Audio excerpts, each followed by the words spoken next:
चलो भाई। हाँ, देखो भाई, बात करते हैं फिजियोलॉजी की, बात करते हैं। अब पढ़ते हैं भाई, थोड़ा सा पढ़ते हैं। देखो अब बात करेंगे भाई फिजियोलॉजी की, बात करें।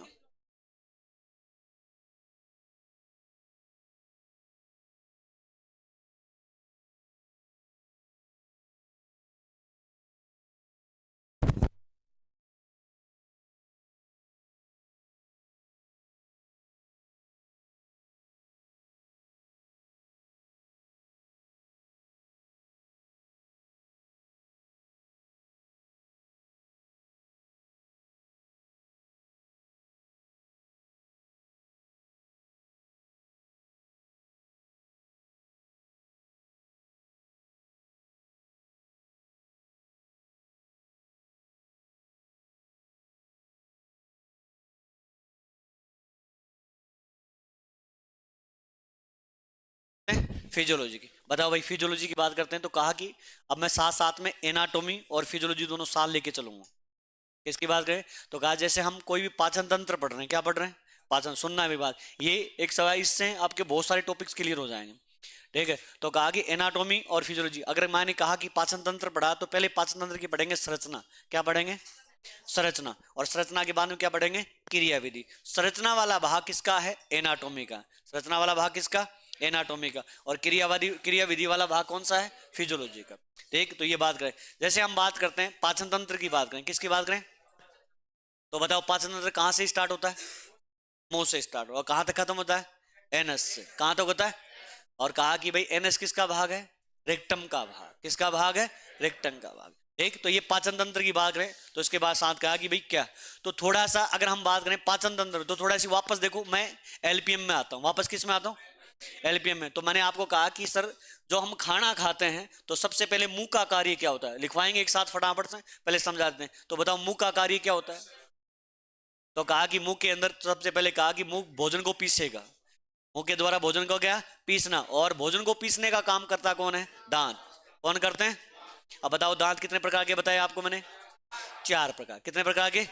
चार प्रकार के। कौन कौन से? एक तो कहा कि भाई इंसाइजर, केनाइन, मोलर और प्रीमोलर। आपने कहा प्रीमोलर और मोलर, यही बात है। तो लेकिन कहा रुमंती जो जानवर है, सुनना में, रुमंती जो जानवर हैं उनके अंदर निचले वाले जबड़े में क्या पाए जाते हैं? इंसाइजर। ऊपर वाले जबड़े में इंसाइजर नहीं होते। इस स्थान को क्या बोलते हैं? Dental paid. क्या कहते हैं भाई? Dental paid. यही बात है। लेकिन कहा कि रुमंती जानवर में केनाइन भी नहीं पाए जाते। किस में नहीं पाए जाते? केनाइन। इसके अलावा एक जानवर और है जिसमें, हाँ, ठीक, तो कहा कि भाई घोड़ी। घोड़ी के अंदर भी केनाइन नहीं पाए जाते। हाँ, वो दांत नहीं दिखाती है ना। हाँ, तो बात करते हैं। तो कहा कि भाई केनाइन घोड़ी में भी नहीं पाए। अब बात करते हैं, ये तो बात। इसके बाद मैंने आपको बताया था कि भाई दांतों के और होठों के बीच में जो केविटी पाई जाती है उसे केविटी को क्या बोलते हैं? वेस्टिब्यूल केविटी कहते हैं। क्या कहते हैं? वेस्टिब्यूल केविटी कहा। और दांतों के और अंदर की तरफ, दांतों के पीछे की तरफ जो पाई जाती है, जो दांतों और जीभ के मध्य जो केविटी पाई जाती है उसको बोलते हैं बक्कल केविटी। रह जाएगी बात ये। अब कहा कि और मुंह में क्या काम होता है? सर, मुंह में लार मिक्स होती है। मुंह में क्या होती है? लार मिक्स होती है। भोजन को क्या बनाया जाता है? लस लसा बनाया जाता है। और लस लसा की बात करें तो हमारे अंदर कितनी लार ग्रंथि पाई जाती है? तीन। हम अपनी बात करते हैं, चलो बात करें रुमंथी जानवरों के बाद कितनी लार ग्रंथि पाई जाती है? तीन। कौन कौन सी? तो कहा पेरोटिड, मैंडिबुलर और सब लिंगुअल। ये तीन पाई जाती है। तो कहा रुमंथी जानवरों में सबसे बड़ी कौन सी होती है? कौन सी होती है? पेरोटिड जो होती है वो कुत्ते में और घोड़े में सबसे बड़ी होती है। ठीक, तो मेंडिबल किसकी होती है? मेंडिबल। तो अगर कहा की बात करते हैं, मेंडिबल जो है वो गाय भैंस के अंदर या रुमंथी में सबसे बड़ी पाई जाती है। क्लियर बात है। इसके बाद थोड़ा सा कुत्ते की बात करूं तो कुत्ते के अंदर एक एक्स्ट्रा और पाई जाती है। कहा कि कौन सी? जायगोमेटिक। कौन सी पाई जाती है? जायगोमेटिक पाई जाती है। और कहा कि जो खरगोश होता है, खरगोश के अंदर एक एब्सेंट होती है, उसके स्थान पे दूसरी आती है। खरगोश में कौन सी एब्सेंट होती है? तो मैंडिबुलर एब्सेंट होती है। और इसके स्थान पे इंफ्रा ऑर्बिटल आ जाती है। क्या आ जाती है? सब लिखवाऊंगा आपको, पहले सुन लो, आपको थोड़ा सा ही धारणा बताया। अब कहा कि भोजन है तो मुंह के अंदर रुमंथी जानवरों में कोई पाचन नहीं होता। पहले मुंह की बात चल रहे हैं। तो कहा कि रुमंथी जो जानवर है उसमें मुख में कोई पाचन नहीं होता, क्योंकि रुमंथी जानवरों की लार में टाइलिन नहीं पाया जाता। तो किसमें पाया? एरुमंथी जो जानवर होते हैं उनकी लार में क्या पाया जाता है? टाइलिन पाया जाता है। और टाइलिन किसका पाचन करता है? स्टार्च का। स्टार्च मोनोसेक्राइड, डाई या पॉलीसेक्राइड। स्टार्च क्या है? पॉलीसेक्राइड। और स्टार्च को किसमें बदलेगा? माल्टोज में। किसमें बदलेगा? ये तो मुंह की बात करते हैं। अब बात करते हैं, थोड़ा सा आगे की तरफ आते हैं। तो कहा कि अगर गाय भैंस है तो गाय वाला ये वाला भाग क्या कहलाता है? मजल। क्या कहलाता है? और मजल पे पसीना ग्रंथि पाई जाती है। क्या पाई जाती है? जब भी आप किसी भी गाय भैंस को देखोगे तो उसके यहाँ पसीना आता है, ठीक। लेकिन घोड़े में इस भाग को क्या कहते हैं? फिल्ट्रम कहते हैं। क्या कहते हैं? एक घोड़े में क्या कहते हैं? फिल्ट्रम। मजल पे बाल नहीं पाए जाते, मजल पे बाल नहीं पाए जाते, लेकिन फिल्ट्रम पे बाल पाए जाते हैं। समझाई बात यहां तक? तो फिल्ट्रम पे, अब कहा फिल्ट्रम दो भागों में विभाजित होता है। घोड़े का आपने देखा होता है, ये वाला इधर बढ़ता है और ये, तो कहा फिल्ट्रम कितने भागों में विभाजित होता है? दो भागों में विभाजित। क्लियर है बात यहां तक? दो भागों में विभाजित होता है। लेकिन अगर कहूं भेड़ और बकरी की बात करते हैं तो भेड़ बकरी के फिल्ट्रम पे बाल पाए जाते हैं। भेड़ बकरी का देखा हो ना, तो वो भैंस की तरह ऐसे नहीं होता, चिकना चिकना नहीं होता। देखा कभी आपने? ठीक, तो उसके फिल्टर पे क्या पाए जाते हैं? बाल पाए जाते हैं। हमारी बात यहां तक, ठीक। हाँ जी, कुछ बोलना चाह रहे हो? हाँ, तो भेड़ भेड़ मत करो। हाँ, हाँ, ठीक है। तो ये हंसते वो तो तुम एक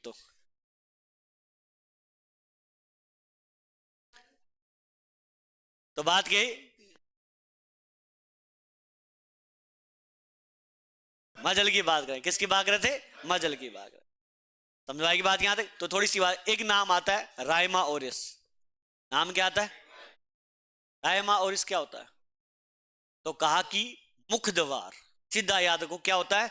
मुख द्वार। लेकिन कहा कि कुत्ते में सबसे ज्यादा डेवलप होता है, इसलिए कहा कि रायमा और इस सबसे ज्यादा विकसित किसमें होता है? कुत्ते के अंदर होता है। मुख द्वार है, ओपनिंग माउथ को बोलते हैं। तो कहा कि ये मुख द्वार है और ये कुत्ते में क्या होता है? सबसे ज्यादा विकसित होता है, तो इसको बोलते हैं रायमा और इस। क्या कहा जाता है? रायमा। समझ रही बात है? इसके बाद में थोड़ा सा आगे बढ़ते हैं। तो कहा कि सर जब अंदर की तरफ जाते हैं तो दो प्रकार के तालु होते हैं। कितने प्रकार के तालु? एक आगे की तरफ कौन सा? हार्ड तालु। और पीछे की तरफ प्रश्न पूछा जाता है कि हार्ड तालु कौन सी बोन पे और सॉफ्ट तालु कौन सी बोन पे? तो हार्ड तालु प्रीमेक्सिला पे होता है। कौन सी पे होता है? और सॉफ्ट तालु मेक्सिला पे होता है। किस पे होता है? मेक्सिला पे।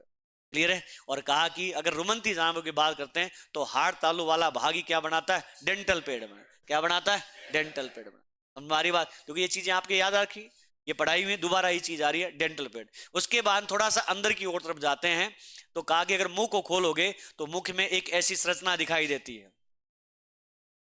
आप कभी भी एक दूसरे का मुंह खोल के देखना, तो इस संरचना को यूला कहते हैं। क्या कहते हैं? यूला का। क्या कहा जाता है? यूला का। अब देखो, ये यूला वाला जो भाग होता है ये घोड़े में इतना बड़ा होता है कि एपिग्लोटिस को ढक लेता है। किसको ढक लेता है? इसीलिए घोड़ा नाक से क्या करता है? उल्टी करता है, और मुंह से क्या लेता है? घोड़ा नाक से क्या करेगा? उल्टी, और मुंह से क्या लेगा? कि ये ढक लेता है तो उल्टी करेगा, तो इसीलिए वो नाक में आ जाती है उल्टी। मुंह वाला भाग ढक जाएगा तो ये वाला भाग ढक जाएगा, तो सीधा एपिग्लोटिस पूरा खुल जाएगा, तो नाक से क्या आ जाएगी? उल्टी आ जाएगी। समझ आ रही बात यार? तो ये हम क्रियाविधि। उसके बाद में कहा कि सर आगे की बात, इस वाले भाग को हम क्या बोलते हैं? इसोफेगस। क्या कहते हैं भाई? और इसोफेगस आगे कहाँ खुल जाती है? ये वाला जो भाग, ये इस वाले भाग की बात, ये आहार नाल है आगे। आहार नाल और इसोफेगस के मध्य में ये नलिका है, इसके मध्य में एक जगह पाई जाती है, इसे हम क्या बोलते हैं? फेरिंग्स। क्या कहते हैं? और फेरिंग्स के जस्ट पास में ही क्या पाया जाता है? लेरिंग्स। क्या पाया जाता है? तो कहा फेरिंग्स है, फेरिंग्स में कितने छिद्र खुलते हैं? 7। कितने छिद्र खुलते हैं? कौन कौन से? 2 कान के, 2 नाक के, एक मुंह का, 2 अंदर से आते हैं, एक श्वसन तंत्र वाला और आहार नाल वाला। ऐसे कितने तंत्र खुलते हैं? 7 वाले पार्ट खुलते हैं। रह जाएगी बात? तो कहा कि 7 छिद्रों का जंक्शन है फेरिंग्स। एक, और कहा कि सर इसके नाम आता है लेरिंग्स। क्या आता है? और लेरिंग्स में 5 उपास्थियां पाई जाती है। कितनी उपास्थियां पाई जाती है? 5 उपास्थियां। इसको हम साउंड बॉक्स कहते हैं। क्या कहते हैं? लेकिन कहा पक्षियों में से क्या कहा जाता है? सिरिंग्स का। पक्षियों में से क्या कहा जाता है? सिरिंग्स कहा।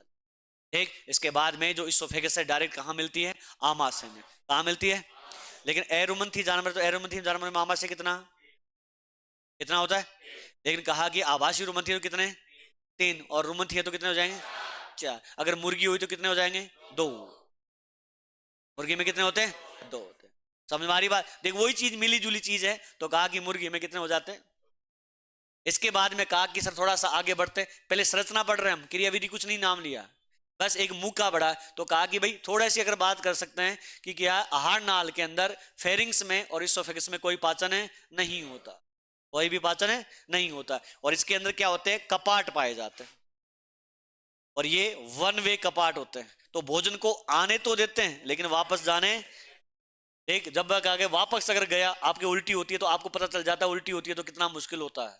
तो ये इनको कपाटों को वापस अवरुद्ध करके ऊपर की ओर जाती है, इसलिए कहा उल्टी करने में जोर आता है। समझाई बात? फिर ये बात करते हैं आमाशय के बाद में आती है छोटी आंत। क्या आती है? और छोटी आंत के कितने भाग? 3 भाग। कौन से कितने भाग होते हैं? 3 भाग। कौन कौन से? ड्यूडेनम, जेजुनम और इलियम। ड्यूडेनम, जेजुनम और इलियम होता है, ठीक है। उसके बाद कहा बड़ी आंत, तो बड़ी आंत के कितने भाग? 3 भाग। बताओ। सिकम, कोलन और रेक्टम। और रेक्टम का आगे वाला भाग क्या कहलाता है? एनस कहलाता है। क्या कहलाता है? एनस कहलाता है। ये हम पाचन तंत्र की बात करी। किसकी बात करी? पाचन तंत्र। सिंपल सा है। तो ये तो संरचना हुई, ये तो क्या होगी? ठीक। अब कई बार क्या होता है, प्रश्न कहीं पूछा जाता है कि 2 जोड़ कैसे पूछे जाते हैं। तो मैं देखो आंत की बात करता हूं, तो कहा कि छोटी आंत है, और छोटी आंत का अंतिम भाग बताओ क्या है? क्या है? और बड़ी आंत का अंतिम भाग क्या है? सॉरी, बड़ी आंत का प्रारंभिक भाग क्या है? सिकम। तो देखो ये बन गया इलियो सिकम जंक्शन। और मैंने आपको बताया था कि इलियो सिकम जंक्शन में कौन सी बीमारी है जिसमें संकुचन मिलता है। अब देखो मैं इससे जोड़ूंगा आपको। तो कहा कि आप थोड़ा सा याद रखा फिजियोलॉजी, थोड़ी सी मेडिसिन तैयार करके आनी है कल आपको पढ़ा रहा हूं, तो बस साथ साथ पढ़ाऊंगा तो ये आज तक पहुंचूंगा तो दोबारा आएगी। बताओ कौन सी बीमारी थी जिसके अंदर एलियम और सिकम जंक्शन था, वहां पे क्या कोरुजन मिला, संकुचन मिला? कौन सी बीमारी? एक तो आपको बताई थी पेरा टीबी। कौन सी बीमारी? क्रॉनिक डिसेंट्री बोलते हैं। क्या बोलते हैं? और मैंने आपको कहा कि डिसेंट्री का मतलब होता है पेट में मरोड़े आना, और मरोड़े आते हैं तो ये पेट में मरोड़े आते हैं तो छोटी आंत पर भी जोर पड़ता है, तो बड़ी आंत पर भी जोर पड़ता है, तो इस भाग के अंदर क्या हो जाता है? संकुचन देखने को मिलता। अटैच हो रही है बात? तो ये साथ साथ में आपको याद रखनी है। तो कहा कि भाई इस जंक्शन का 2 जंक्शन जहां जुड़ रहे हैं उसको हम जंक्शन कर देते हैं। समझा रही बात यहां तक? अब थोड़ी सी संरचना की बात करें तो ये तो अपना पाचन तंत्र। अब बात करते हैं थोड़ी सी क्रियाविधि की। तो कहा कि मुंह में, कहा कि एरोमंथी जानवर हैं तो मुंह के अंदर क्या होता है? टाइलिन पाया जाता है। इसको टाइलिन का दूसरा नाम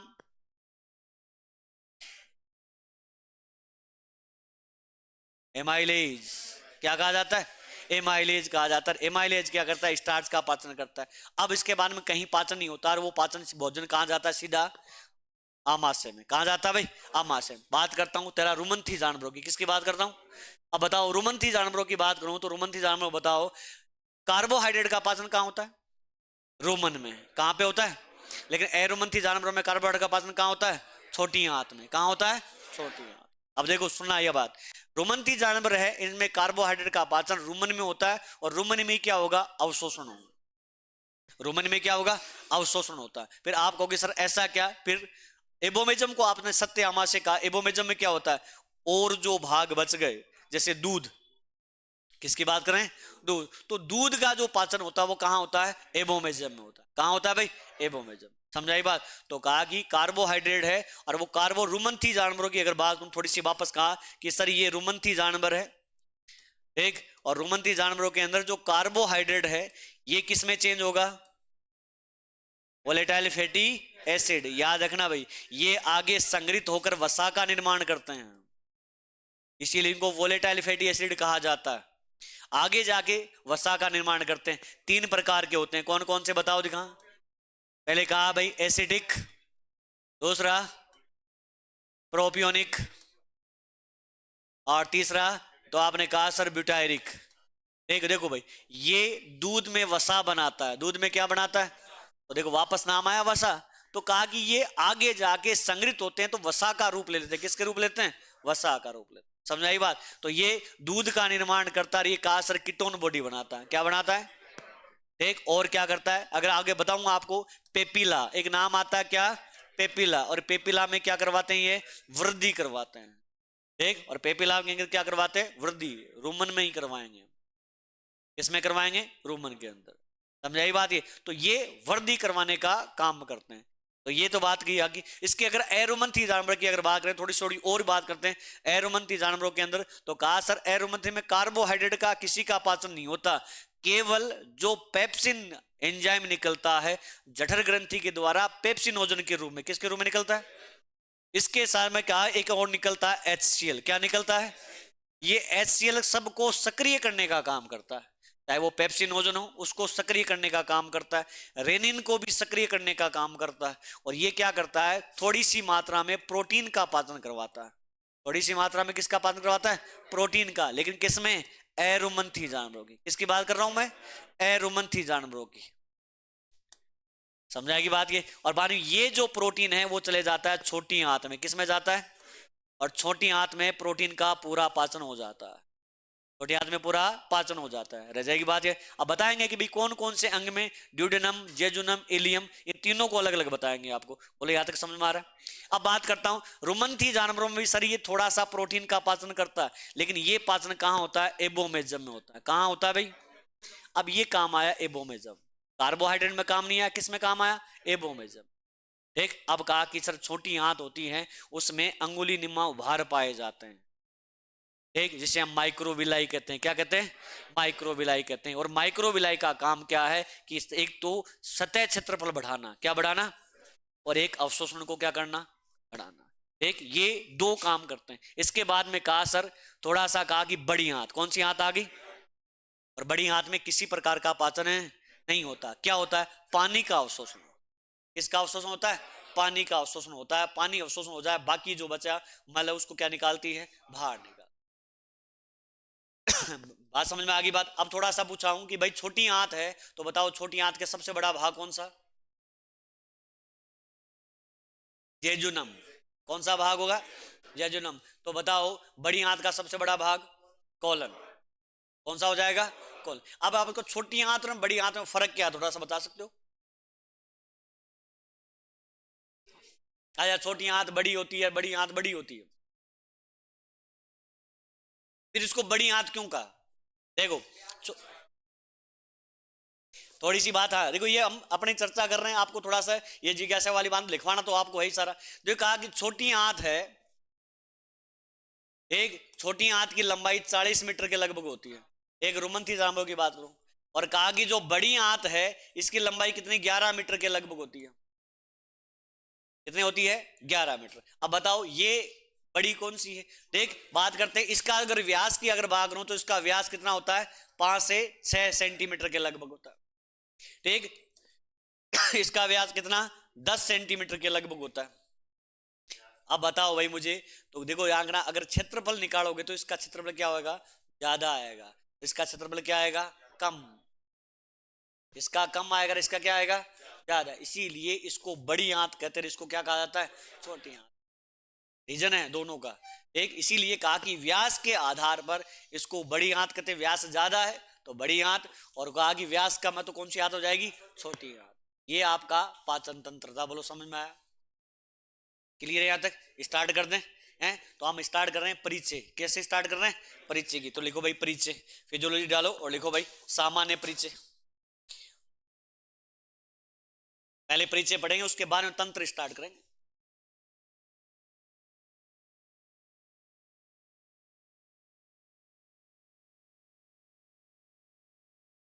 इसके स्टार्ट करते हैं, परिचय की स्टार्ट करते हैं। देखो भाई परिचय की सर स्टार्ट करें भाई, तो बच्चा तो कहा कि सबसे पहले कहा कि सर सारे तंत्र एक साथ बताएंगे आपको, टोटल जितने भी होते हैं उसके बाद। तो सबसे पहले कहा कि सर फूड है, और फूड कहाँ गया, किसमें गया भाई, माउथ के अंदर।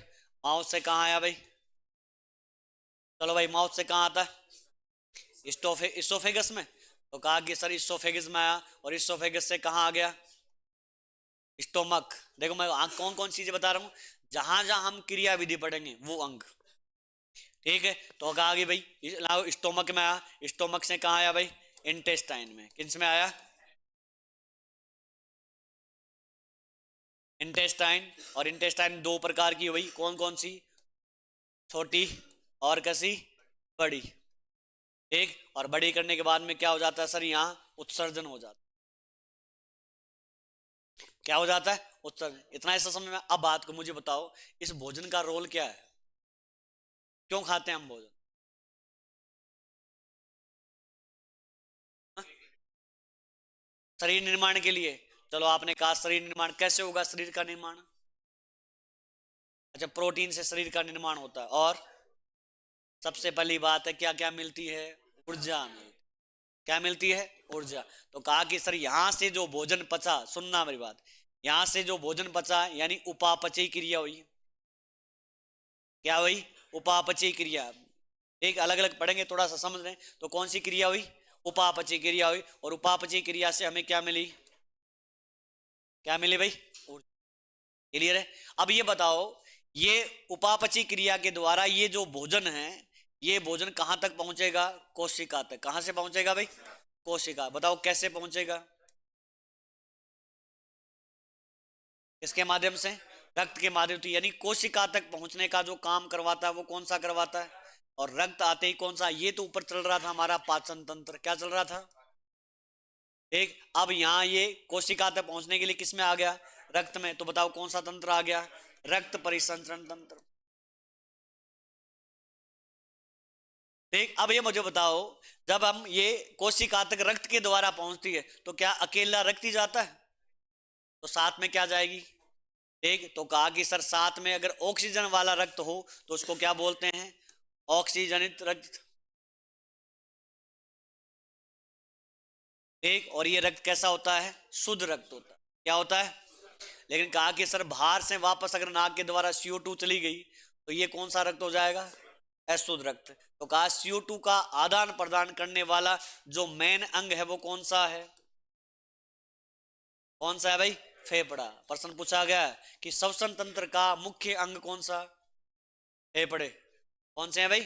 फेफड़े। रक्त नहीं, रक्त तो माध्यम है। रक्त तो क्या है? माध्यम। ठीक है। तो ये कहा, बात कहा कि भाई पहले समझा, लिखवाना कुछ नहीं। तो आपने कहा कि ये लिखा कि भोजन है, भोजन मुंह में आया, आंत में आया, आंत से क्या हुआ? पचा। और पचने के बाद में अवशोषण हुआ। किस क्या हुआ? अवशोषण। अवशोषण से भोजन किस में आ गया? रक्त में। और रक्त से कहां पहुंचेगा? कोशिका तक। ठीक। और कहा कि रक्त के साथ साथ में क्या पहुंचेगी? ऑक्सीजन। और ऑक्सीजन वाला रक्त होता है वो कहता है शुद्ध रक्त कहलाता है। क्या कहलाता है? ठीक। अब कोशिका CO2 वापस किसको देगी? रक्त को देगी। और रक्त वापस लेके आएगा तो कौन सा रक्त हो जाएगा? अशुद्ध रक्त। कौन सा रक्त हो जाएगा? और कहा कि भाई जो ऑक्सीजन को और कार्बन डाइऑक्साइड को इधर उधर ले जाने का काम करता कौन है? फेफड़ा। कौन करता है भाई? फेफड़ा काम करता है। ये बात रह जाएगी, ये बात याद। तो कहा कि ये याद रखना, ब्लड के अंदर ऑक्सीजन आना और ले जाने का जो काम करता है वो कौन करता है? फेफड़ा करता है। कौन करता है भाई? ये फेफड़ा करता है। चलो एक बात और पूछूं, ये ग्लाइकोलाइसिस क्या होता है? एक गलाई को देखो, लाइसिस जहां भी मैंने आपको पहले बताया कि लाइसिस जहां लग जाए उसे हम क्या कहते हैं? टूटना। क्या कहते हैं? टूटना। तो कहा कि ग्लाइकोलाइसिस ग्लूकोज का टूटना। किसका टूटना? और ग्लूकोज का टूटना। बताओ ग्लूकोज किस में टूटेगा? ग्लूकोज पहले, ग्लूकोज छोटी छोटे, चलो पहले ज्यादा, पहले एंड तक मत पहुंचो, हम बात करते हैं। तो ग्लूकोज टूटता है पायरुविक अम्ल में। किस में टूटता है? एक। और कितने पायरुविक अम्ल बनते हैं? दो। ग्लूकोज। और ये कहा कि ग्लूकोज का पायरुविक अम्ल में टूटना, ये सारी जो क्रिया होती है वो कोशिका द्रव्य में होती है। किसमें होती है? एक मैं चर्चा अगर बात करता हूं थोड़ी सी आगे, इसको ऊपर बढ़ा देता हूं। एक नाम आया ग्लाइकोलाइसिस। एक। और ग्लाइकोलाइसिस की बात करें तो सर ये जो टूटता है वो दो पायरुविक अम्ल में टूटता है। इसमें टूटता है पायरुविक अम्ल में। तो ये सर क्रिया किसमें होती है? कोशिका द्रव्य में होती है। किसमें होती है? कोशिका द्रव्य, यानी साइटोप्लाज्म में होती है। किसमें होती है?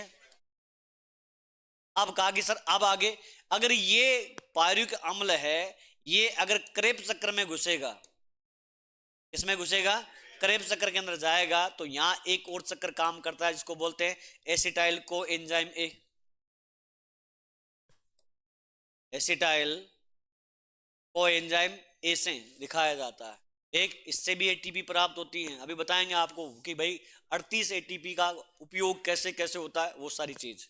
तो कहा कि भाई पायरुविक अम्ल है, और पायरुविक अम्ल के जो पायरुविक अम्ल क्रेब चक्र में घुसने से पहले एक लिंक के द्वारा जुड़ता है, और उस लिंक को जोड़ने का काम कौन करता है? एसिटाइल कोएंजाइम करता है। ठीक, इसके बाद में यहां से भोजन का पूर्ण पाचन होता है, और आपने कहा सर क्या बनती है? CO2 H2O, और क्या बनती है सर? ऊर्जा। क्या बनती है? ऊर्जा। ये यहां आके ऊर्जा और किसके रूप में प्राप्त होती है? एटीपी के रूप में। अरे इसीलिए हम लिखते हैं सीधा कि C6H12O6 है, और इसके साथ में अगर ऑक्सीजन में मिला दिया, यानी हम जो सांस ले रहे हैं, ठीक, ये ऑक्सीजन जलाने का काम करती है। किसका काम करती है? जलाने की क्रिया शरीर के अंदर हो या बाहर हो, दोनों सेम होती हैं। अब आप कहोगे कैसे सर? चलो बात करते हैं। बाहर एक लकड़ी जलाई आपने, तो बताओ धुआं उड़ता है? ठीक, मतलब कौन सा बन रही है? Carbon oxide. एक कार्बन डाइऑक्साइड ही बनेगी बेटा, वो तो कमी हो जाती है तब मोनोऑक्साइड बनाएंगे।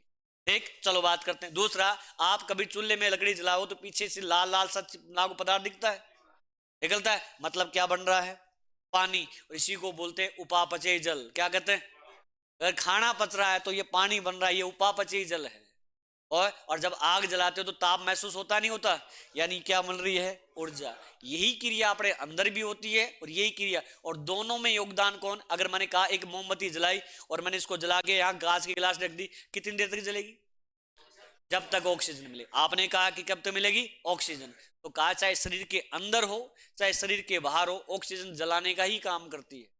हाँ, वो है कि जलन से कोई जल रहा, वो अलग बात है ना? तो कहा कि भाई एक तो ये हम बात करें तो इसका अगर बात करें तो नाम आया CO2 प्लस H2O प्लस क्या बनते हैं? ऊर्जा। ये सारी क्रिया यहां से स्टार्ट होके कहां तक चली? क्लियर है? और कहा कि जो क्रेब्स चक्कर है वो कहां होता है भाई? कोई पूछा जाए तो कहा सर माइटोकॉन्ड्रिया में। किसमें होता है? माइटोकॉन्ड्रिया के अंदर होता है सर, है। और कोई पूछा जाए सर माइटोकॉन्ड्रिया में भी कहां, तो सर मैट्रिक्स में होता है। कहां पे होता है? मैट्रिक्स के अंदर। हमारी ये चीजें थोड़ा सा मैं पूरा एक को जोड़ देता हूं, उसके बाद में हम एक एक तंत्र पढ़ते जाएंगे साथ साथ में। पहले पाचन तंत्र पढ़ेंगे, उसके बाद रक्त पढ़ेंगे, उसके बाद में श्वसन तंत्र पढ़ेंगे, उसके बाद उत्सर्जन तंत्र पढ़ेंगे, फिर आ गया तंत्रिका तंत्र, त्वचा, सारे पढ़ेंगे। ठीक, तो कहा कि ये काम होता है चाहे। अब ये देखो इसके अंदर तीनों तंत्र काम आते हैं। कौन कौन सा? पहली बात करते हैं ग्लाइकोलाइसिस में। आपने कहा सर कार्बोहाइड्रेट है। ग्लाइकोलाइसिस, ग्लूकोज की बात करें, ग्लाइकोलाइसिस में यहां काम में लिया हमने ग्लूकोज। क्या काम में लिया? ग्लूकोज क्या है? कार्बोहाइड्रेट है। ग्लूकोज क्या है? कार्ब, मतलब खाना खाया, पाचन तंत्र है। क्या हो गया? पाचन तंत्र समझ में आएगी। उसके बाद में कहा सर ये टूटा, और टूटने के बाद में यहाँ पे क्या मिली? किसके में? ऑक्सीजन मिली, मतलब काम आया श्वसन तंत्र। क्या काम आया? श्वसन तंत्र काम आया। और ऑक्सीजन किसके माध्यम से गई? रक्त के माध्यम से, कोशिका तक। तो ध्यान रखना भाई, ये को मैंने आपको कहा कि कोशिका द्रव्य है।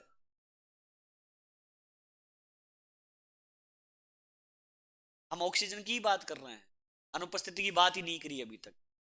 मैं आपको ऑक्सीजन लेके, मैंने आपको कहा कि जब खाना खाया और खाना खाने के बाद खाना पच गया, और पचने के बाद में किसके रूप में? खाने की सबसे छोटी इकाई कौन सी है? ये ग्लूकोज। कहा एरोमंथी जानवरों में आंत में है। कहां होगी? आंत के। आंत का अवशोषण हो जाएगा, रक्त के द्वारा अवशोषण होगा, और ये ग्लूकोज कहां पहुंचेगा? कोशिका तक। कहां पहुंचेगा?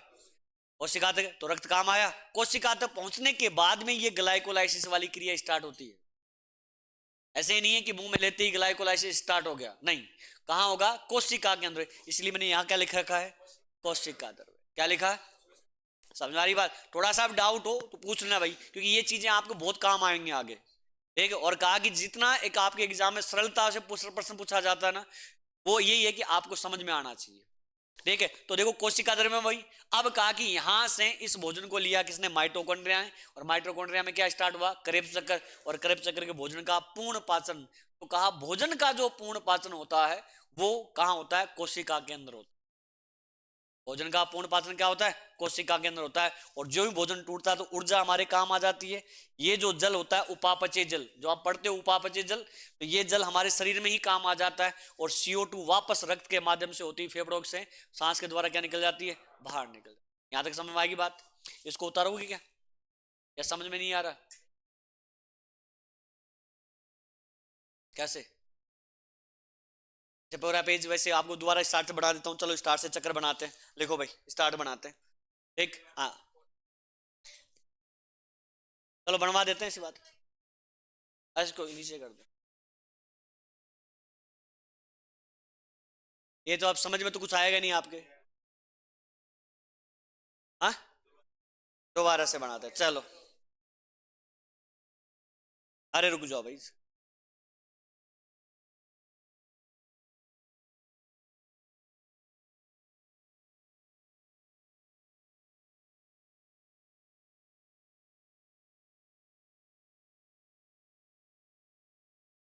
हाँ भाई, लिख लो भाई। हाँ, बातें मत करना अब थोड़ा सा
ये दिख रहा है क्या भाई?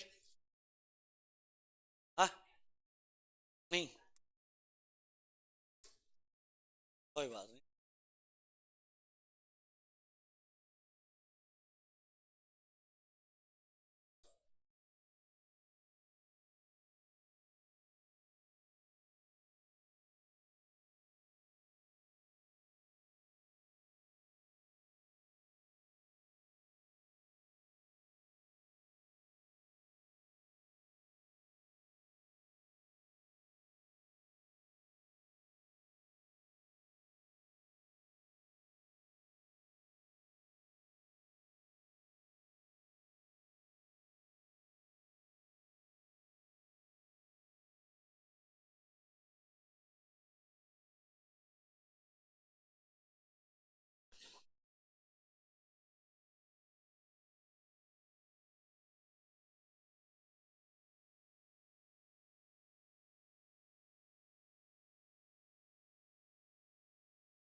याद कर रही थी।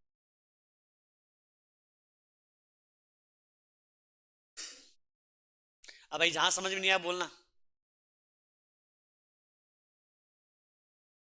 देखो मैंने ये कहा कि ये वाला जो भाग लेके आया हूं इधर से, ठीक, इधर से क्या लेके आया कि वोलेटाइल फैटी एसिड, ग्लूकोज, वसी अम्ल और प्रोटीन। प्रोटीन का अवशोषण किसके द्वारा होगा? माइक्रोविलाई के द्वारा होगा। अब ये जो माइक्रोविलाई के द्वारा अवशोषण हुआ, तो ये क्या है, रक्त के माध्यम से भोजन कहां तक पहुंच गया? कोशिका तक। क्लियर है? इसके बाद में कौन सा अंग आया? श्वसन अंग। ठीक, और श्वसन अंग फेफड़े, और फेफड़े से O2 हृदय में पहुंची, हृदय से कहां? रक्त तक पहुंची, और यहाँ पे भोजन का क्या हो जाएगा? संपूर्ण पाचन हो जाएगा। ठीक है, क्लियर है यहां तक बात? तो ये आगे, इसको आगे नीचे और जोड़ूंगा इसके आगे। यहां तक बनाया सबने? बनाओ बनाओ बनाओ। हाँ, इसको इधर उधर तो कर देंगे।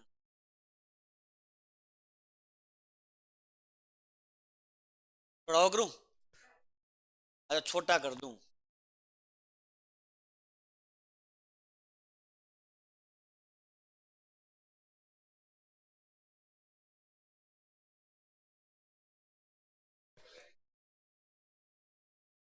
हाँ हाँ, कैपिलरीज भी हैं, रक्त वाहिनियां भी हैं।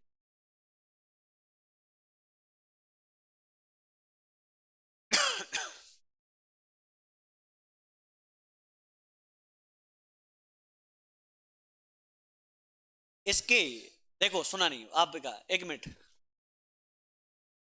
थोड़ा सा दोबारा देखो एक बार। मैंने यहाँ कहा रोमन में किसका, कार्बोहाइड्रेट का पाचन हो गया, क्या बन गया? वीएफए। और का अवशोषण किसके द्वारा हुआ? रूमन।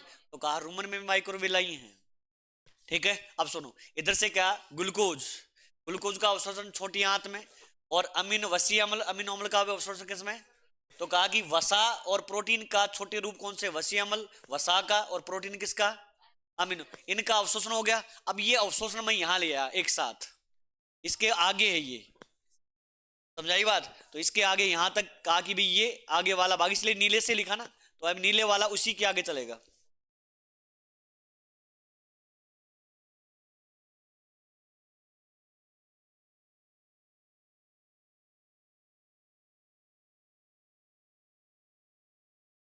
कहां बनाया है?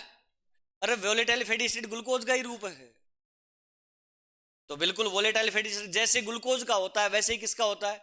वोलेट आपको वोलेटाइल फैटी एसिड नहीं समझाई, ग्लूकोज समझा दे, क्यों? आप पढ़ के आए हो, तो पढ़ने में ज्यादा, आपके याद करने में ज्यादा आसानी होती है। कौन? और क्या करें, जो वसा, मैंने आपका वीएफए है, वीएफए संग्रहित होकर किस में चेंज हो जाएगा? वसा के अंदर। वसा टूटेगी तो क्या बनेगा? वीएफए नहीं बनेगा, ग्लूकोज बनेगा। ऑक्सीडेशन से, वसा का जो ऑक्सीकरण होता है, वसा जब टूटेगी तो क्या बनेगा? ग्लूकोज बनेगा, न कि वीएफए बनेगा।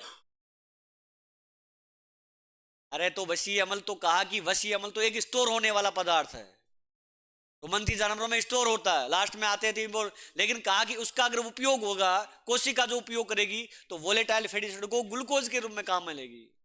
इसके रूप में काम में लेगी, ग्लूकोज के रूप। समझाई बात? हाँ, ये बात याद रखना। हाँ बेटा बता, हाँ पूछो, जो भी आपको अगर समझ में नहीं आ रहा तो पूछ लो। देखो इस डायग्राम से आपके नए ना करता 6-7% क्लियर हो जाएंगे। तो हम लाइनर डायग्राम बना रहे हैं, इससे 6-7% क्या हो जाएंगे, क्लियर हो जाएगा। और जब हम पढ़ते जाएंगे पूरी जो फिजियोलॉजी पढ़ते जाएंगे तो ये डायग्राम बार बार काम आएगा आपके। पूरी फिजियोलॉजी ऐसे पढ़ा दें।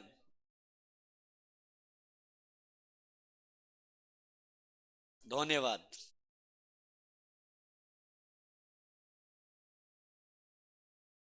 हाँ बनाओ, वही फटाफट से बनाओ।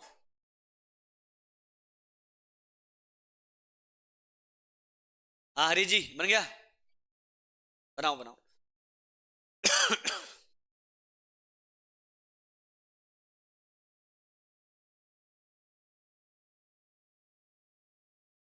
तो आपको देखो, जब न्यूट्रिशन पढ़ा है तो आपको ये बताया, न्यूट्रिशन में आपको ये भी पढ़ा बताएंगे कि कहा कि जो प्रोपियोनेट है उससे कितने एटीपी प्राप्त होते हैं। एक ब्यूटायरेट है उससे कितने एटीपी प्राप्त होते हैं, एसीटेट होता है उससे कितने एटीपी प्राप्त होते हैं, मतलब एटीपी उनसे भी प्राप्त होती है। और वो भी वैसे ही होता है जैसे ग्लूकोज का होता है, वैसे ही उनका पाचन होता है। ठीक है, तो बात करें भाई यहां तक। चलो इसको थोड़ा सा किसका दूं। अब देखो इसके आगे की तरफ चलते हैं थोड़ा सा। अब देखो यहां, अब हमारे पास में यहां केवल के लेके चलेंगे हम किसको, ग्लूकोज को लेके चलेंगे। और ग्लूकोज को लिखेंगे C6H12 और O6। अब सुनना मेरी बात, मैं केवल ऑक्सीजन की प्रेजेंसी बताऊंगा, किसकी बताऊंगा, ऑक्सीजन की उपस्थिति के अंदर। अब हमारे पास ऑक्सीजन आ चुकी है, तो कहा कि भाई ऑक्सीजन की उपस्थिति के अंदर, तो कहा कि सर ये टूटेगा, ऑक्सीजन की उपस्थिति में क्या होगा, ये टूटेगा। और यहां कौन सी क्रिया हो जाएगी, ग्लाइकोलाइसिस। कौन सी क्रिया होगी, ग्लाइकोलाइसिस। तो ग्लाइकोलाइसिस क्रिया होती है, और ये किस में होती है, कोशिका द्रव्य में। इसमें होगी कोशिका द्रव्य साइटोप्लाज्म में। एक किसकी उपस्थिति में है, O2 की उपस्थिति। किसकी उपस्थिति है यहाँ, O2 की उपस्थिति। ठीक, अब बात करते हैं, ये O2 की उपस्थिति हो तो क्या बनेगा, दो पायरुविक अम्ल बनेगा। क्या बनेंगे, दो पायरुविक अम्ल बनेंगे। ठीक, वापस उसी बात में आ रहे हैं। तो कहा कि यहां से जो कोशिका में जो भोजन आया, संपूर्ण पाचन यहां होगा, किसके रूप में भोजन आया, ग्लूकोज के रूप में। किसके रूप में, ग्लूकोज के। और ग्लूकोज के रूप में तो ग्लूकोज टूटेगा, ग्लाइकोलाइसिस कहलाएगा। कहां पे होती है क्रिया, किसकी उपस्थिति में, ऑक्सीजन की उपस्थिति में। और किस में चेंज हुआ, पायरुविक अम्ल के अंदर चेंज हुआ। अब बात करते हैं, थोड़ा सा इसको इधर ले लेते हैं। एक भाई, अब बात करते हैं, पायरुविक अम्ल है, ये किससे जुड़ेगा, एसिटाइल कोएंजाइम से जुड़ेगा। कोएंजाइम इससे जुड़ेगा, और जुड़ने के बाद में किस में चेंज इंटर हो जाएगा, क्रेब्स चक्कर के अंदर। किस में चेंज घुस जाएगा, ये क्रेब्स चक्कर। आप कोई पूछा जाए सर क्रेब्स चक्कर कहां होता है, तो कहां पे होता है, माइटोकॉन्ड्रिया के अंदर। और माइटोकॉन्ड्रिया की कहां पे, तो कोई पूछा जाए सर मैट्रिक्स में, कहां पे होता है, मैट्रिक्स में। माइटोकॉन्ड्रिया के अंदर भी कहां, मैट्रिक्स के अंदर चेंज हो जाता है। अब मैट्रिक्स के अंदर चेंज होगा, तो अब ये यहां आपका जो भोजन है वो चेंज होगा किस में, CO2 प्लस H2O प्लस क्या बन जाएगी, ऊर्जा। अब कहा सर ये अलग से बात करता हूं, सबसे पहले बात करते हैं, तो ये तो श्वसन के द्वारा बाहर निकल जाएगी।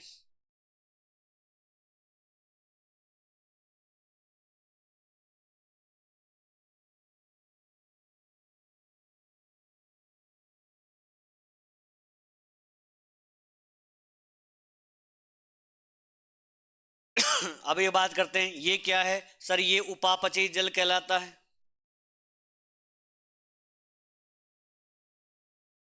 एक और बात करें सर ये की बात करते हैं, तो ये सर एटीपी के रूप में रहती है। इसके रूप में, एटीपी के रूप। इसके रूप में होगी, एटीपी के रूप के अंदर होती।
देखो भाई, मैंने कहा भोजन का, यहां से देखो कहा कि मैंने कहा अवशोषण हुआ, और अवशोषण किसके माध्यम से होगा?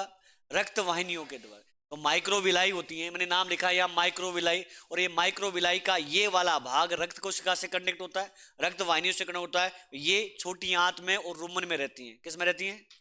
अब यहाँ भोजन का अवशोषण हुआ तो ये भोजन कहाँ जाएगा? रक्त वाहिनियों में। और रक्त वाहिनियों का मतलब भोजन किस में आ गया? रक्त में आना। ठीक, यहां से रक्त में पहुंचा, और रक्त में पहुंचने के बाद में रक्त के माध्यम से ये कहां पहुंच जाएगा? भोजन कोशिका तक। ये कोशिका पहुंच गया। अब इधर कहा कि हमने सांस लिया, तो सांस भी के द्वारा, रक्त के द्वारा O2, O2 कहां पहुंची? कोशिका में। ये कोशिका पहुंचते ये क्रिया स्टार्ट हो जाएगी। पहले भोजन है तो कहा ग्लाइकोलाइसिस होगा, भोजन टूटेगा, टूटने के बाद में इस टाइप कोएंजाइम के साथ क्रेब चक्र में जाएगा, और माइटोकॉन्ड्रिया में इसका क्या हो जाएगा? पूर्ण पाचन हो जाएगा। क्या हो जाएगा? पूर्ण पाचन। बोलो समझ में आ रही बात? तो ये जो प्रोसेस चलता है अपना ये। अब बात करते हैं, एक बालक ने कहा कि सर अगर ऑक्सीजन की अनुपस्थिति हुई, किसकी अनुपस्थिति हुई, तो ये आगे तक बढ़ेगा ही नहीं, ये यहीं खत्म हो जाएगा।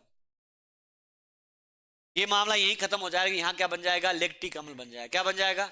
माइटोकॉन्ड्रिया तक पहुंचेगा नहीं। इसीलिए हमारी जो मसल्स होती हैं उनके अंदर अधूरा काम होता है, और अधूरा काम होता है तो मसल्स थकने लग जाती हैं, और थकने का मतलब क्या बन गया? Lactic acid. क्या बना? Lactic acid. अवायवीय श्वसन। कैसा श्वसन होगा? ये बात नीचे नोट लगा के लिखो अलग से। हाँ ये लिख लो पहले। हाँ इतना धीरे धीरे लिखते हो। हाँ लिखो भाई। अच्छा। हाँ रहने दो, आप मत बोलो, आप समझ में आ गए आपके यहाँ।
देखो भाई,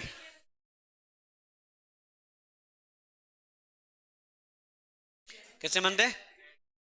हाँ, अगर कोई पूछा जाए, अगर अगर कहा कि सर अगर ऑक्सीजन की उपस्थिति के अंदर, अगर हम बात करें ऑक्सीजन की उपस्थिति के अंदर कितने एटीपी प्राप्त होते हैं, तो कहा कुल एटीपी 38 प्राप्त होते हैं।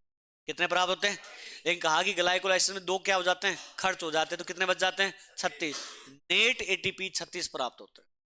लेकिन कहा कि अगर अवायवीय श्वसन होता है, लैक्टिक अम्ल बनता है, तो कितने एटीपी प्राप्त होते हैं? कितने एटीपी प्राप्त होंगे? बस वो पहले वाले 2 एटीपी प्राप्त होके काम हो जाएगा। ठीक है, तो बात ये इसीलिए कहा, लिखा भाई यहाँ तक? अरे बोलो हाँ है ना? लिखो भाई, आगे बात लिखो, नोट लगा के लिखो है, लगा दो, 2000 का नोट लगा दो। चलो नहीं है तो वो कोई बात नहीं, लिखो भाई। ग्लूकोज की अनुपस्थिति में, ग्लूकोज की सॉरी, ऑक्सीजन की अनुपस्थिति में, ऑक्सीजन की अनुपस्थिति में ग्लूकोज, ऑक्सीजन की अनुपस्थिति में ग्लूकोज लैक्टिक अम्ल में बदलता है, लैक्टिक अम्ल में बदलता है, लैक्टिक अम्ल में बदलता है। किस में बदलता है? लैक्टिक अम्ल में बदलता है। यह क्रिया भी कोशिका द्रव्य में होती है, यह क्रिया भी कहां होती है? कोशिका द्रव्य में होती है। ऑक्सीजन की अनुपस्थिति में ग्लूकोज लैक्टिक अम्ल में बदलता है, लैक्टिक अम्ल में बदलता है, तथा यह क्रिया कोशिका द्रव्य में संपन्न होती है। यह क्रिया कोशिका द्रव्य में क्या होती है? संपन्न होती है। देखो भाई, मांसपेशियों को थकाने का कार्य, इसी के नीचे लिखो, मांसपेशियों को थकाने का कार्य, मांसपेशियों को थकाने का कार्य लैक्टिक अम्ल के द्वारा होता है, लैक्टिक अम्ल के द्वारा होता है।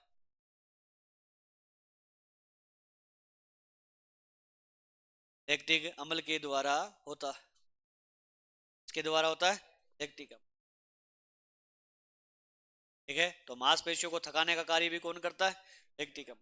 देखो भाई, 1 ग्राम ग्लूकोज, 1 ग्राम ग्लूकोज से, 1 ग्राम ग्लूकोज से ऑक्सीजन की उपस्थिति में, 1 ग्राम ग्लूकोज से ऑक्सीजन की उपस्थिति में, ऑक्सीजन की उपस्थिति में 36 नेट एटीपी प्राप्त होते हैं, 36 नेट एटीपी प्राप्त होते हैं, नेट एटीपी प्राप्त होते हैं, 36 नेट एटीपी प्राप्त होते हैं। क्या होते हैं? नेट एटीपी प्राप्त होते हैं। कितने एटीपी प्राप्त होंगे? 36। एक इसी के नीचे लिखो, ऑक्सीजन युक्त रक्त, ऑक्सीजन युक्त रक्त, शुद्ध रक्त, ऑक्सीजन युक्त रक्त, शुद्ध रक्त, तथा CO2 युक्त रक्त, अशुद्ध रक्त, अशुद्ध रक्त, युक्त रक्त अशुद्ध रक्त होता है, अशुद्ध रक्त। अब बताओ, शुद्ध रक्त कहां बहता है? धमनियों में। इसमें आर्टरी बोलते हो या धमनियों में? अशुद्ध रक्त, अपवाद बताओ? पल्मोनरी आर्टरी और वेन, बस दो ही हैं, इसके अलावा नहीं। आपने कहा कि सर पल्मोनरी जो आर्टरी है उसमें अशुद्ध रक्त होता है, और पल्मोनरी जो वेन्स होती है उसमें कैसा होता है? शुद्ध रक्त। इसके अलावा भी है क्या? कौन सी है?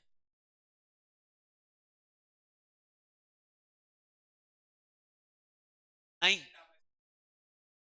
हाँ, बस यही पूछना है भाई, भ्रूणीय अवस्था के अंदर अम्बिलिकल वेन और अम्बिलिकल आर्टरी, अम्बिलिकल आर्टरी में भी अशुद्ध रक्त होता है, और अम्बिलिकल वेन में क्या होता है? शुद्ध। दोनों चीजें याद रखें, दोनों चीजें याद करते हैं। तो अपनी बड़ी अपनी अवस्था की बात करें तब तो कुपोषी है, धमनी और शिरा है, एक दूसरे के अपोज होती हैं। लेकिन भ्रूणीय अवस्था में हो उस समय अम्बिलिकल वेन काम आएगी, और अम्बिलिकल आर्टरी, अम्बिलिकल आर्टरी में शुद्ध रक्त, तो अम्बिलिकल वेन में कैसा रक्त होगा? समझाई बात? वहां फेफड़े कम काम करते हैं, वहां फेफड़ों की जगह कौन करेगा? प्लेसेंटा के द्वारा आदान प्रदान, इसके द्वारा होता है प्लेसेंटा। रह जाएगी बात याद? तो चलो ये बात तो आपको याद रही जाएगी, ठीक है, तो ये भी याद रख। अब कोई पूछा जाए, एक हीमोग्लोबिन से कितने ऑक्सीजन जुड़ते हैं?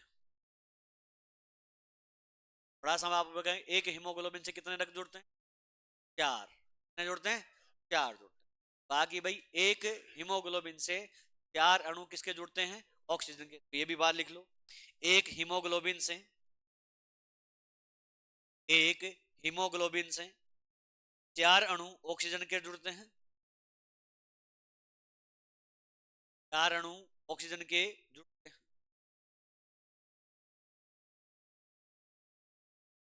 अब कोई पूछा जाए, बताओ एक हीमोग्लोबिन में आयरन के अणु कितने? हाँ, थोड़ी सी बात करें, मैंने कहा एक हीमोग्लोबिन से ऑक्सीजन कितनी जुड़ी? 4। लेकिन कोई पूछा जाए एक हीमोग्लोबिन में आयरन होता है, क्या होता है? और आयरन के कारण से ही रंग कैसा होता है? लाल होता है। ये बात करते हैं।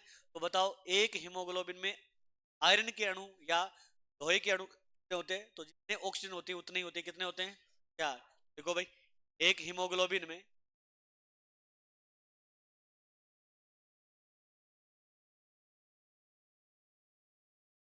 देखो भाई, एक हीमोग्लोबिन में 4 अणु आयरन के होते हैं। 4 अणु किसके होते हैं? आयरन के होते हैं। 4 ही अणु आयरन के जुड़ते हैं और 4 ही किस में जुड़ते हैं?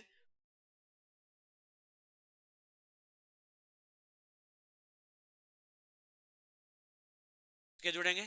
4 अणु ही ऑक्सीजन के और 4 अणु ही किसके?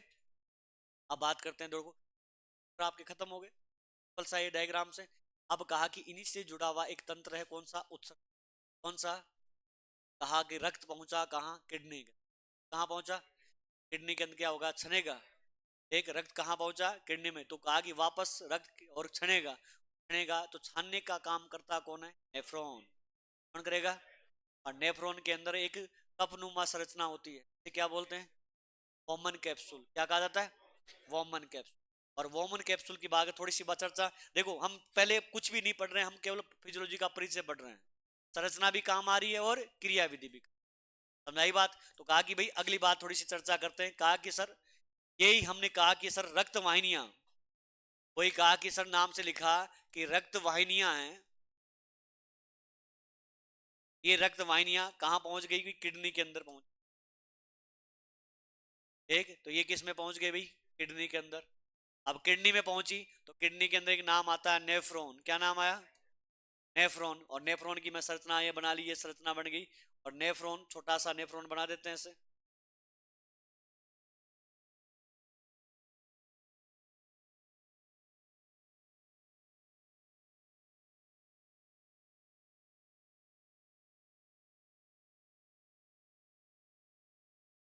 ठीक है, ये नेफ्रॉन है। अब बात करते हैं भाई, इस नेफ्रॉन के अंदर रक्त वाहिनी आई, एक रक्त वाहिनी ये, तो बड़ी, इसका आकार कैसा होता है? बड़ा होता है। इसका आकार क्या होता है? बड़ा। और ये जब गुजरती है तो इसका आकार कैसा? छोटा होता है। देखो दोस्तों, ये यहाँ क्या करती है? एक जाल बनाती है। क्या बनाती है? एक जाल। अब कहा कि सर इसका नाम तो वोमन कैप्सूल है। इसका नाम तो क्या है? Woman capsule. एक, और ये जो जाल बन गया इसको बोलते हैं ग्लोमेरुलस। क्या कहते हैं? एक तो ये क्या है? ग्लोमेरुलस। आपको देखो फार्मा में भी आई थी ये चीज, ये वापस। तो ग्लोमेरुलस। तो कहा कि सर आया 5 किलो, ऐसे मान सकते हैं, आया 5 किलो, गया 3 किलो, बचा 2 किलो, कहाँ गया? एक। तो कहा कि सर यहाँ दाब बनेगा। क्या बनेगा? और दाब बनता है तो उसको हम क्या बोलते हैं? ग्लोमेरुलस दाब कहा जाता है। क्या कहा जाता है? इधर से लिख रहा हूं मैं आपको, ग्लोमेरुलस दाब। क्या बना? ग्लोमेरुलस दाब बना। तो क्या बना सर? GFR हो गई। GF का मतलब ग्लोमेरुलस फिल्ट्रेशन रेट, यानी कहा पदार्थ छना। पदार्थ क्या हो गया? छन गया। तो छानने का काम करता है। वोमन सपोर्ट में कौन काम करेगा? ग्लोमेरुलस। कौन काम करेगा? अब इन दोनों को अगर एक साथ में देखें तो इसको हम क्या बोलते हैं भाई? तो इसको हम क्या बोलेंगे? मेलपीजियन काय या मेलपीजियन बॉडी कहते हैं। क्या कहते हैं? ग्लोमेरुलस को और वोमन कैप्सूल दोनों की बात करता हूं। ये कहा कि सर ये ग्लोमेरुलस है और ये वोमन कैप्सूल है। इन दोनों को अगर किया जाए तो क्या बन जाएगा? मेलपीगी काय बोल सकते हो एक, या मेलपीजियन बॉडी कह सकते हो, एक ही नाम है। इसका बनता है तैयार। अब ये यहाँ चंतर और पेशाब है, वो भी किसका बनता है? रक्त का। किसका बनता है? रक्त का। यही स्थिति कहा कि यही अगर रक्त वाहिनियों के द्वारा, अगर कहा कि यही रक्त वाहिनियां कहां पहुंच गई, अगर अडर में, कहां पहुंच गई भाई, अडर के अंदर, तो अडर में किसका निर्माण कर देती हैं, दूध का निर्माण, किसका निर्माण करेगी, सेम प्रक्रिया होती है, वैसे ही रक्त क्षमता है एक, और वैसे क्षण के क्या बन जाता है, आगे बात है। तो ये एक प्रोसेस अलग है कि रक्त का और किडनी का ये का मामला, ठीक है। अब हम ये तो आपको समझाया परिचय, क्या समझाया, परिचय, और हम स्टार्ट करेंगे तंत्र, क्या स्टार्ट करेंगे, तंत्र, जिसको भी नोट कर लो फटाफट। इनसे आपके बहुत सारे प्रश्न क्लियर हो जाएंगे भाई, जब पढ़ोगे एग्जाम के अंदर तो आपको छोटे छोटे प्रश्न हैं, ये डायग्राम बहुत काम आते हैं।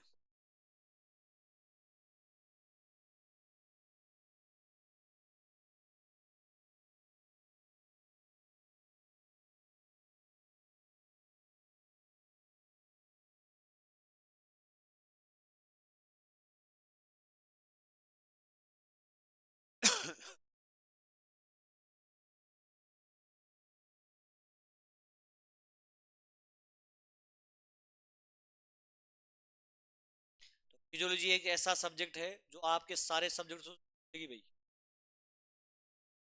मेडिसिन हो, फार्मा हो, एलपीएम हो, टोटल सब्जेक्ट एक्सटेंशन को टोटल वापस जुड़ जाए, बहुत सारी शब्दावलियां बार बार आएंगी इसके। आज आपको जाके मेडिसिन पढ़नी है और एलपीएम पढ़नी है, पूछूंगा कल आपसे बीमारियां कौन कौन सी हैं, ठीक है, तो साथ साथ में बीमारियां आपको पूछता जाऊंगा और आप बताते जाओगे मुझे, और जो नहीं बताएगा ना अलग से ट्रीटमेंट भी, समझ रहे हो आप।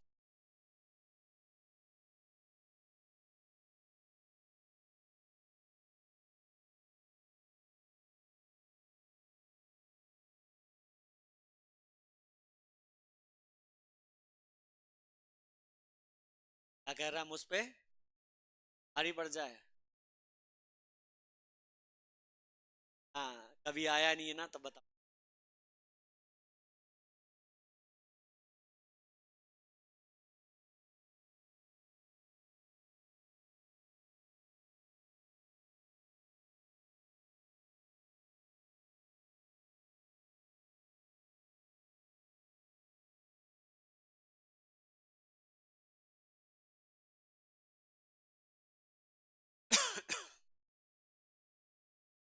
हाँ वही फटाफट बनाओ।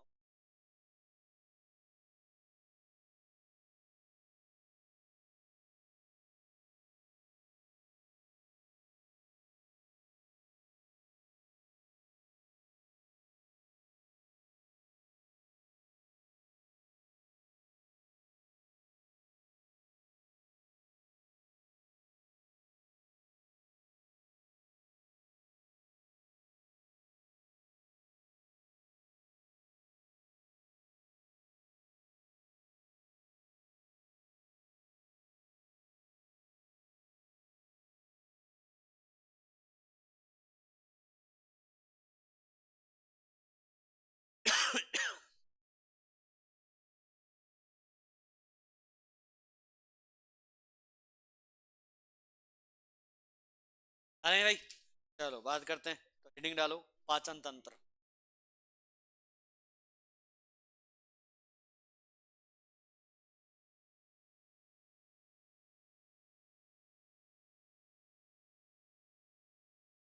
चलो कोई बात नहीं, टाइम आ गया तो